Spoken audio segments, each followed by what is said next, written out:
जीवन की सबसे बड़ी जीत। नवीन एक प्राइवेट विद्यालय में शिक्षक था। नवीन शुरू से ही शांत प्रकृति का इंसान था।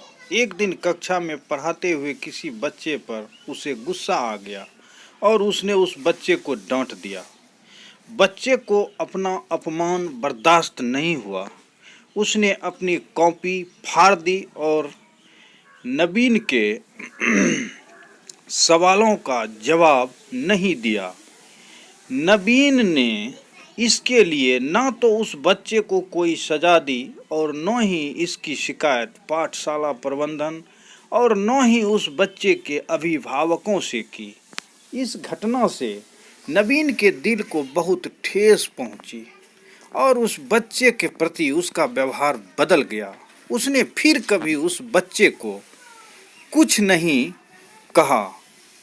नवीन का मन उस बच्चे द्वारा किए अप्रत्याशित व्यवहार और अपने अपमान के भाव को भुला नहीं पाया। नवीन के मन के ये हालात हालांकि और किसी की समझ में नहीं आ रहे थे, लेकिन इससे सबसे ज़्यादा दुख नवीन और वह बच्चा पीड़ित थे।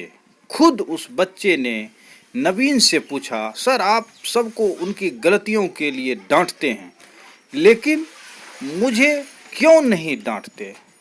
मुझसे क्या गलती हो गई है? आप मेरे प्रति ऐसा व्यवहार क्यों कर रहे हैं? दरअसल नवीन उस बच्चे को दिल से माफ़ नहीं कर पा रहा था। एक अध्यापक के नाते वह अपना अध्यापन का फर्ज तो निभा रहा था, लेकिन अंदर ही अंदर अपने प्रति उस बच्चे के व्यवहार की खटास उसे सहज नहीं होने दे रही थी। नवीन का मन उस अपमान को भुला नहीं पाया था। उस बच्चे के व्यवहार से नवीन को खुद दुख पहुंचा था। ऐसा होते होते कई दिन बीत गए। कुछ दिनों बाद नवीन का शहर के एक ध्यान शिविर में जाना हुआ, जहां ध्यान से पहले आत्मशुद्धि के लिए एक सेशन चल रहा था। वहां अनुदेशक सब लोगों से अपने आप से दूसरों को माफ़ करने के लिए कह रहा था। जिसने तुम्हारा दिल दुखाया उसे माफ़ कर दो।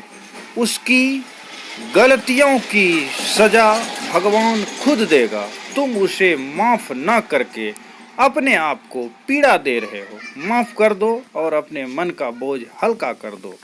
किसी के गलत व्यवहार को अपने मन में मत रखो, उसे भुला दो और उस इंसान को सच्चे दिल से माफ़ कर दो। माफ़ कर देना सज़ा देने से बड़ी बात है। नवीन पर भी उस सेशन का असर पड़ा। नवीन पिछले कई दिनों से उस बच्चे को माफ़ नहीं कर पा रहा था। इस ध्यान सत्र के दौरान नवीन ने भी उस बच्चे को माफ़ कर दिया। आज नवीन को एहसास हुआ कि माफ़ कर देना जीवन की सबसे बड़ी जीत है। दोस्तों, कहानी से अगर प्रेरित हैं तो कृपया मेरे चैनल को लाइक और सब्सक्राइब